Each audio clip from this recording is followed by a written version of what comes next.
Salam saudaraku, kita berjumpa kembali di dalam renungan firman Tuhan. Sebelumnya marilah kita dukung channel ini dengan like, subscribe, dan juga tekan lonceng untuk dapat update berikutnya. Tuhan berkati. Saudara yang terkasih dalam nama Tuhan, mari kita berdoa sebelum kita mendengarkan renungan firman Tuhan. Untuk mengawali hari kita di hari ini, kita berdoa. Terima kasih buat hari yang baru yang telah Tuhan berikan bagi kami. Dan di pagi ini kami akan merenungkan firman-Mu. Biarlah Engkau memberkati kami Tuhan. Dalam nama Tuhan Yesus kami berdoa. Amin. Saya akan membacakan firman Tuhan kepada kita dari Injil Matius pada pasalnya yang ke-14, ayat yang ke-13 sampai dengan ayatnya yang ke-21. Dengan judul perikop Lembaga Alkitab Indonesia, Yesus memberi makan 5.000 orang. Firman Tuhan, setelah Yesus mendengar berita itu, menyingkirlah ia dari situ dan hendak mengasingkan diri dengan perahu ke tempat yang sunyi. Tetapi orang banyak mendengarnya dan mengikuti dia dengan mengambil jalan darat dari kota mereka. Ketika Yesus mendarat, ia melihat orang banyak yang besar jumlahnya. Maka tergeraklah hatinya oleh belas kasihan kepada mereka dan menyembuhkan mereka yang sakit. Menjelang malam, murid-muridnya datang kepadanya dan berkata, "Tempat ini sunyi dan hari sudah mulai malam. Suruhlah orang banyak itu pergi supaya mereka dapat membeli makanan di desa-desa." Tetapi Yesus berkata kepada mereka, "Tidak perlu mereka pergi. Kamu harus memberi mereka makan." Jawab mereka, "Yang ada pada kami di sini hanya 5 roti dan 2 ikan." Yesus berkata, "Bawalah kemari kepadaku." Lalu disuruhnyalah orang banyak itu duduk di rumput. Dan setelah diambilnya 5 roti dan 2 ikan itu, Yesus menengadah ke langit dan mengucap berkat. Lalu memecah-mecahkan roti itu dan memberikannya kepada murid-muridnya. Lalu murid-muridnya membagi-bagikannya kepada orang banyak, dan mereka semuanya makan sampai kenyang. Kemudian orang mengumpulkan potongan-potongan roti sisa 12 baku penuh. Yang ikut makan kira-kira 5.000 laki-laki, tidak termasuk perempuan dan anak-anak. Yang berbahagialah setiap orang yang mendengar dan melakukan firman Tuhan. Ini satu kisah yang sangat luar biasa. Dan ini dituliskan bukan hanya di Injil Matius, tapi juga di Injil Markus pada pasal 6 ayat 30 sampai 44. Juga di Injil Lukas pada pasal 9 ayat 10 sampai 17, atau juga Yohanes pada pasal 6 ayat 1 sampai 13. Artinya bahwa di keempat Injil kisah ini dicatatkan dengan baik. Betapa pentingnya kisah ini sampai dituliskan di 4 tempat. Saudara-saudara yang terkasih nama Tuhan, saya akan mengajak kita merenungkan firman Tuhan pada pagi hari ini dengan judul atau dengan tema renungan kita, Yesus Tuhan kita yang tiada bandingnya. Jelas tadi kita telah mendengarkan bahwa Yesus berniat untuk menyingkir, untuk mencari suatu tempat di mana dia mendapatkan ketenangan. Saudara yang terkasih nama Tuhan, kita sendiri pun juga terkadang dalam pelayanan kita memang harus membutuhkan istirahat. Dan tidak mungkin setiap hari beraktivitas dan tidak ada istirahatnya sama sekali. Kita butuh waktu-waktu yang tenang untuk kita menenangkan diri, mempersiapkan diri lagi untuk pelayanan besok dan selanjutnya. Demikian juga yang bekerja, baik itu di instansi pemerintah ataupun instansi swasta, atau bahkan juga di usaha pribadi atau wira swasta. Semua orang membutuhkan istirahat. Semua orang membutuhkan waktu-waktu yang tenang. Dan saudara-saudara, waktu itu begitu penting. Istirahat itu, ketenangan itu begitu penting bagi seseorang. Karena itu akan mempengaruhi kinerja besok dan selanjutnya. Tidak ada gunanya orang dapat mengumpulkan banyak tetapi tidak ada istirahatnya. Itu semua akan menjadi sia-sia kelak. Yesus mencari waktu untuk menenangkan diri, beristirahat sejenak, dan dia ingin menyingkir dari Nazaret dan pergi ke tempat lain Tapi saudara, bagian kita baca ini mengatakan bahwa orang-orang datang berduyun-duyun dari kota-kota mereka menuju jalan darat. Dan ketika itu Yesus melihat bahwa ada banyak orang, sekumpulan banyak orang yang membutuhkan belas kasihan. Sehingga Yesus berkata bahwa dalam bagian ini tergeraklah hatinya oleh belas kasihan. Saudara yang terkasih nama Tuhan, apa yang Yesus lakukan pada bagian ini, baik dia memberi makan 5.000 orang ataupun dia menyembuhkan orang sakit, mengajar banyak orang, itu dimulai dari suatu gerakan hati yang penuh dengan kasih. Hatinya tergerak oleh belas kasihan ketika dia melihat banyak orang yang tidak tergembala. Ketika dia melihat banyak orang hendak mendengarkan pengajaran firman darinya. Ketika dia melihat banyak orang yang ingin mendapatkan kesembuhan dan pertolongan. Dan dia tergerak untuk memberikan pengajaran. Dia tergerak untuk memberikan firman-Nya. Dia tergerak untuk menyembuhkan yang sakit. Dan gerakan itu adalah karena kasih yang besar yang ada dalam dirinya. Dan ketika dia datang di tengah dunia ini pun adalah karena kasih.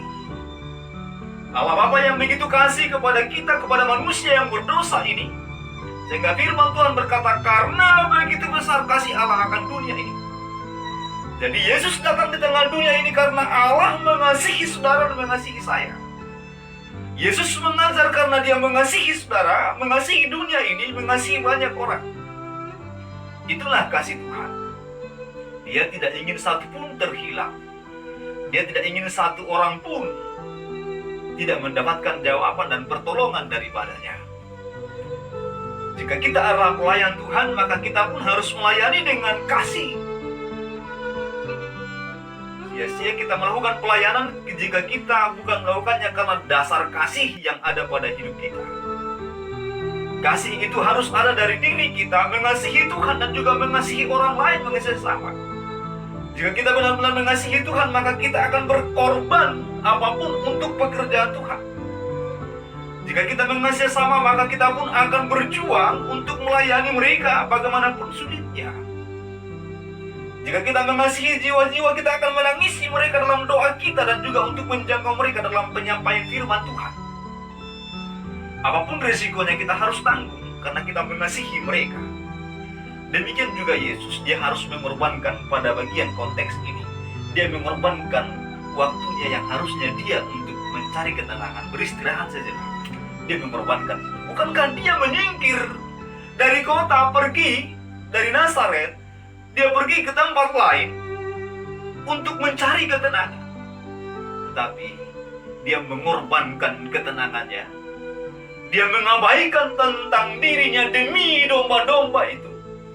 Demi banyak orang agar mereka mendapatkan kebenaran, agar banyak orang tersebut tidak tersesat, agar banyak orang yang datang dalam kondisi yang sakit itu mendapat kesembuhan, agar mereka yang terhilang menjadi didapatkan oleh Tuhan, mendapatkan keselamatan, diberikan Tuhan kepada mereka. Saudara-saudara yang terkasih nama Tuhan, Yesus lebih mementingkan orang-orang yang ada pada waktu itu mencarinya. Dia mementingkan memberikan waktunya untuk menyampaikan kebenaran daripada waktunya itu dipakai dalam istirahat atau ketenangan pribadinya. Apakah Anda bisa mengorbankan waktu Anda untuk Tuhan? Saya percaya jika Anda mendengarkan renungan pagi ini, berarti Anda sudah mengorbankan sedikit waktu Anda untuk mendengarkan firman Tuhan ini, dan itu Alkitabiah, itu pasti diberkati Tuhan. Ada banyak orang sekarang tidak lagi bisa mengorbankan waktunya untuk Tuhan.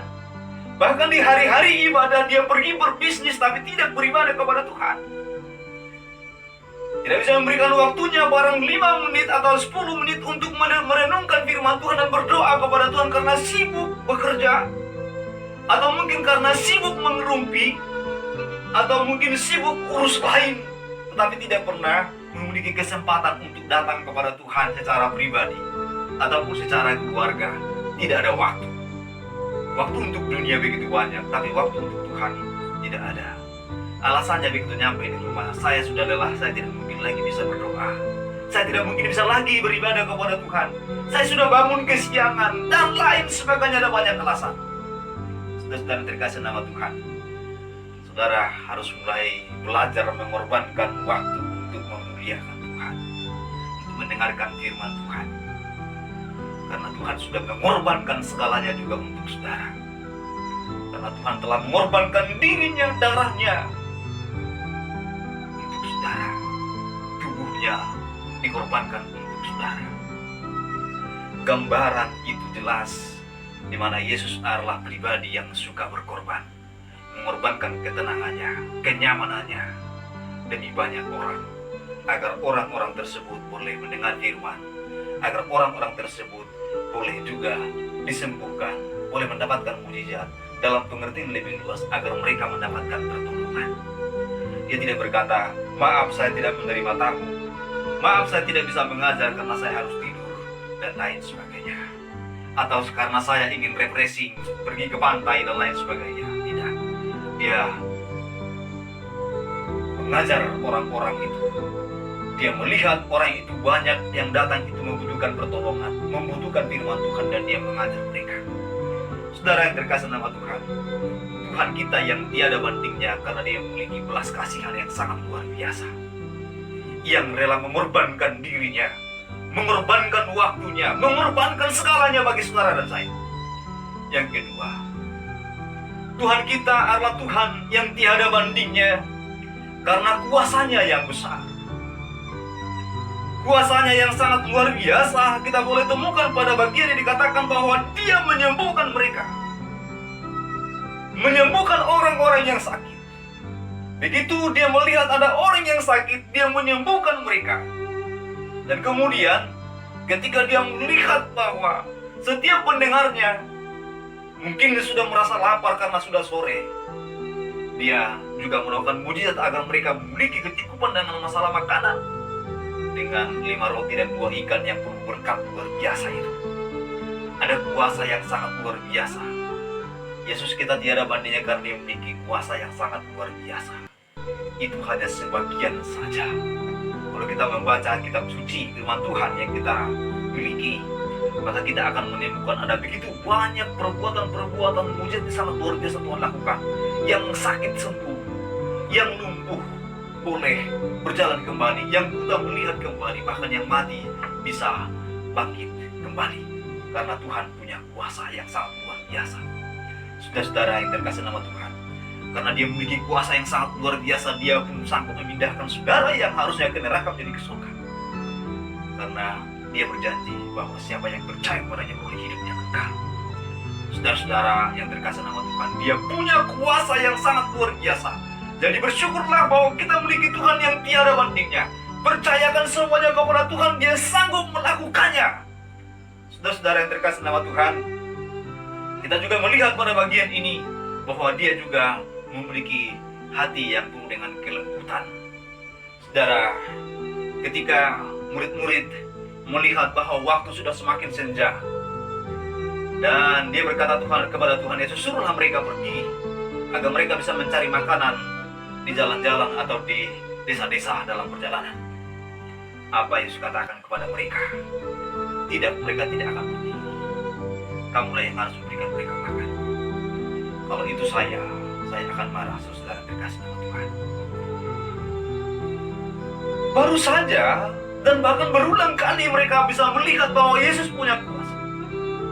Berulang kali mereka mulai melihat Yesus dapat menyembuhkan yang sakit. Yesus dapat melakukan perkara-perkara yang sangat luar biasa, mujizat-mujizat yang sangat luar biasa. Tapi mereka masih mulai dibatasi dengan otak mereka karena melihat sore, gelap, dan mengingat perut yang lapar. Artinya kelahirian, kejasmanian membuat mereka seolah mengecilkan kuasa Tuhan. Bukankah lebih baik jika mereka berkata, Guru, mereka mungkin sudah lapar, berikanlah, tolonglah mereka makan, karena Engkau sanggup melakukannya. Bukan seolah-olah berpikir bahwa Tuhan tidak sanggup melakukannya sehingga mereka harus pergi cari tempat lain. Tapi Yesus berkata dan menjawab dengan penuh kelemah lembutan dengan berkata kepada mereka, Engkau lah yang harus memberikan mereka makan. Dan saudara terkasih nama Tuhan, itu pun menjadi pertanyaan bagi mereka. Bagaimana Daud memberikan makan? Yang ada pada kami cuma 5 roti dan 2 ikan. Masih memakai kata hanya. Padahal mereka juga tahu bahwa Tuhan sanggup membuat itu menjadi berkelebihan. Berkelimpahan bahkan juga menjadi sisa. Lalu dengan kembali dengan lemah lembutnya bawalah kemari. Ketika diberikan kepada Tuhan, Tuhan mengucap berkat. Lalu kemudian dibagi-bagikan kepada semua orang yang ada di sana. Alkitab berkata yang kita baca ini, mereka 5.000 laki-laki. Sudah terbiasa bagi saudara mendengarkan 5.000 laki-laki. Mungkin itu adalah 15.000 keseluruhan jumlahnya. Karena 5.000 laki-laki kalau ikut istri dan juga 1 anak dan lain sebagainya. Perhitungan analogi dan bagian. Kita tidak perlu membahas hal itu lagi. Tapi yang paling jelas di bagian ini adalah dengan 5 roti dan 2 ikan ada sisa 12 paku. Saudara, apa yang saya mau sampaikan kepada saudara di masa COVID ini, di masa pandemi ini, saudara terkasih nama Tuhan, mungkin yang kau miliki, mungkin yang kau pikirkan bahwa itu akan berkekurangan bagimu selama COVID ini. Tapi jika Tuhan memberkati saudara, maka sedikit yang ada di tangan saudara, sedikit yang ada di dapur saudara, sedikit yang ada di rekening saudara, Tuhan mampu membuat itu berkelimpahan. Tuhan mampu membuat itu tidak habis-habisnya. Selalu ada dan selalu ada dan selalu ada. Anda percaya? Firman Tuhan mengajarkan kepada kita 5 roti dan 2 ikan untuk 5.000 laki-laki. Ketika Tuhan mengucap berkat, saudara belajarlah mengucap berkat dari apa yang Anda punya pada hari ini. Berapa rupiah yang Anda punya hari ini, mengucap berkatlah atas itu. Dan Tuhan sanggup membuat itu berkelimpahan bagi saudara, tidak berkekurangan. Jika saudara mau bersyukur kepada Tuhan, jika saudara mau mengucap berkat kepada Allah kita, Allah sanggup melakukan perkara yang ajaib. Karena Dia Allah yang berkuasa, Allah yang lemah lembut, Allah yang berbelas kasih kepada saudara dan kepada saya. Selama COVID-19 ini, rekening kita mungkin sudah terkuras, banyak yang keluar, dan sementara pemasukan mungkin berkurang sekali. Tapi saudara terkasih nama Tuhan, engkau tidak akan mati kelaparan. Karena Tuhan baik bagimu, Tuhan baik bagi saya. Kami sendiri mengalaminya dalam hidup dan keluarga kami. Tuhan selalu memberikan pertolongan. Entah dari mana, Tuhan punya banyak cara memberikan pertolongan kepada anak-anaknya. Rasakan dan imanilah hal itu, saudara terkasih nama Tuhan. Yang lebih besar lagi, bahwa kasih-Nya bagi saudara, Yesus rela datang untuk menyelamatkan saudara jika saudara percaya kepada Kristus Tuhan kita. Kiranya renungan kita pada pagi hari ini dapat menjadi berkat bagi kita semua. Kita berdoa. Bapa, kami sangat bersyukur kepadamu. Terima kasih di masa-masa pandemi ini Tuhan. Kami yakinkan bahwa Engkau Allah kami yang tiada mendingnya. Engkau Tuhan, Yesus Juru Selamat kami yang tiada mendingnya, yang sangat mengasihi kami. Juga yang sangat lemah lembut untuk kami atas keterbatasan kami. Juga Engkau Allah yang penuh kuasa untuk memberikan kami kelimpahan. Kami percaya kami tidak akan berkekurangan. Terima kasih Bapa. Berkati semua saudaraku yang mendengarkan khotbah di pagi ini.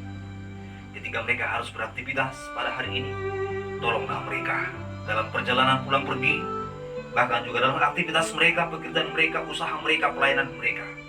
Biarlah semua itu Tuhan diberkati Tuhan dan dijagai Tuhan. Terima kasih.